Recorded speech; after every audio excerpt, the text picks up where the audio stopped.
Good evening, everyone. Garrett Dixon here with G-Ratt Baits. Tonight I want to talk to you guys about our Kincanon swimming rat. The Kincanon swimming rat is 8 inches of body from the tip of nose to the rear end of the bait.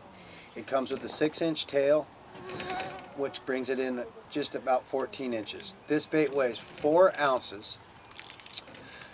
Our baits come with a rotating hook hanger to ensure those fish can free that big bait from their mouth and they can rotate on that hook, which will ensure you to land a lot more fish.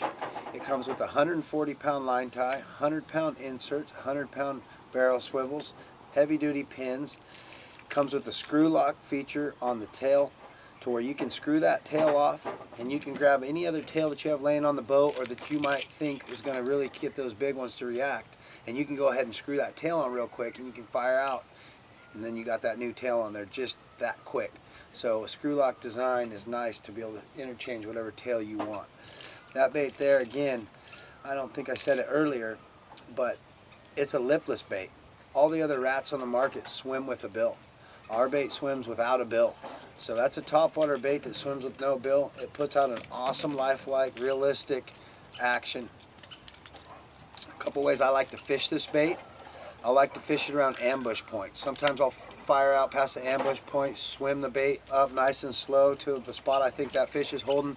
Then I'll twitch that rod hard and I'll get that bait to roll and twitch. And then sometimes if you do it with a softer twitch, you can just get the head to just rock.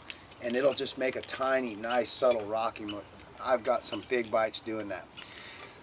Another awesome way is to catch fish and get big bites is over grass. You can cover a lot of water with this bait. It's very fluent. It'll cover water efficiently. You can make long casts with it. It's heavy, and this bait will get you some big bites.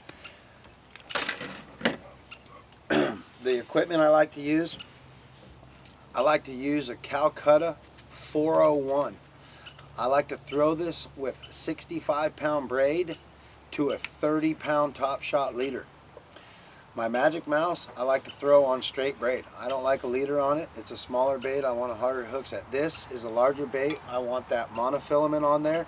Give me a little more stretch, and I'm secure to land bigger fish. That stretch is key with the bigger bait and big fish, and you'll snap a lot less baits off. The rod I like to use a 7'10" to 8 foot, 3/4 ounce to 4 ounce heavy rod. A 20 to 80-pound braid. I like a rod with a lot of bottom end with enough tip to when you set the hook on that fish, that tip has enough load to where it'll sink those hooks deep into that fish, and then you have the bottom end to crank that fish out. Whether it's got grass underneath you or there's a piece of wood, you still got a good grasp on that fish and can put some heat on it and get the fish out of there. This rod in particular is a Fitzgerald Titan series punching flipping rod, but it works great for that swimming rat. I hope I've told you guys about the Kincanon swimming rat tonight, and I hope you get one and you will catch yourself some big fish. Thank you very much. G-Ratt Baits, get you some.